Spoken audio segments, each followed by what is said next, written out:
All right, let's do a video review. This is a new Blu-ray I got from Kino Lorber. Cecil B. DeMille's The Crusades. This is not one of his better-known titles, but you do have to kind of give some credit to Cecil B. DeMille. He really was one of the very first name directors. Not exactly an auteur in the way that art house cinema fans think of auteur directors, but DeMille absolutely had a style of his own. He made movies on a massive scale that really could not be reproduced today without insane budgets. And his spectacles packed a lot of punch as far as appealing to that kind of schmaltzy, middle-class American id, that ethos of conquest and dominance, but also with a very thorough sentimental streak and a really overt piety and kind of a schmaltzy, kind of corny overtones to the way the stories were told. So yeah, Cecil B. DeMille was one of a kind, and their Crusades is one of his lesser known and even maybe lesser viewed works.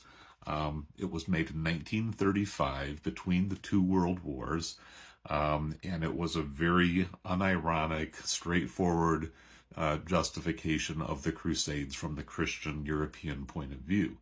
That these men of God, these holy soldiers, were going into the Holy Land to take back what was rightfully theirs, to kick out the Muslims, to just kind of banish them because they were heathen occupiers, and they wanted especially to retake the holy city of Jerusalem, to get the relics, to restore the sites from the biblical stories and accounts. And so that's the very kind of dark and awkward political slant of this film that I found pretty interesting to watch, just from sort of a cultural commentary and critical point of view. But some of it's kind of hard to take, and especially if you are a person of color, or if you have any affiliation or even sympathy for the people of the Middle East and all the just horrible stuff that region has been through for the last 100+ years. This movie is not really going to find your sweet spot as far as kind of maybe the thoughts it stirs up.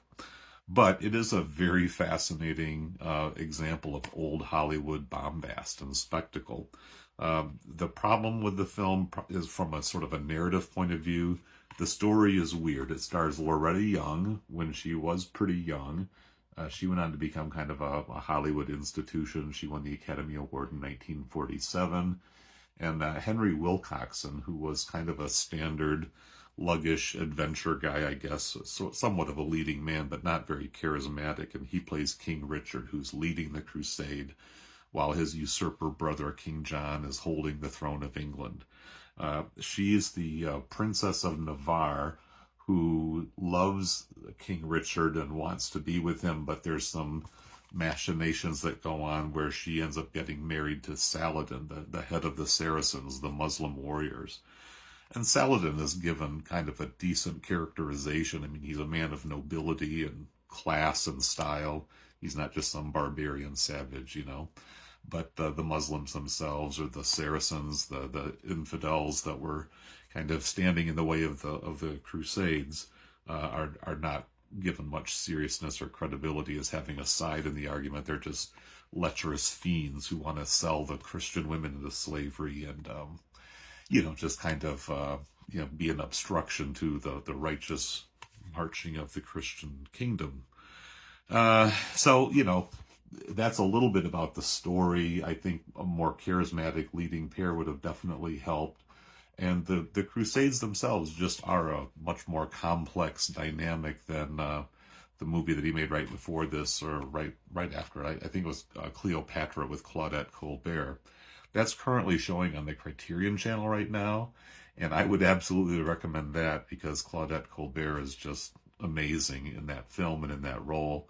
And, old Egypt and Cleopatra's pursuit of Julius Caesar, just much more entertaining thoughts to contemplate.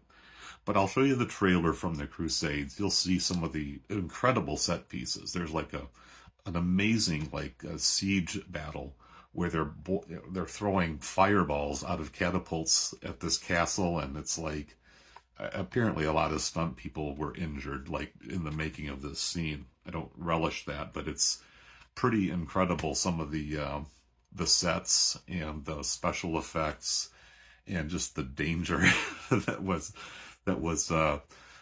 managed, perhaps not always successfully, in the making of this film. So, like I say, Cecil B. DeMille, a one-of-a-kind filmmaker. Now here's the trailer. Focused upon Palestine, Paramount presents Cecil B. DeMille's mighty production, The Crusades, preserving for all the ages the glory of Palestine's most spectacular struggle, the War of the Faith, with the winner of the 1947 Academy Award.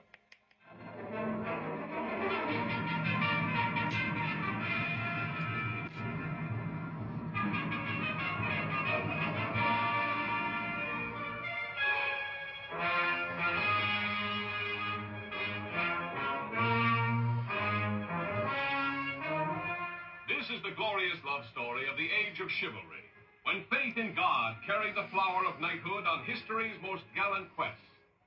Faith that gave strength to Christian women sold in the slave marts of the Saracens. Faith that sent Christian soldiers into battle against the mighty host of Islam.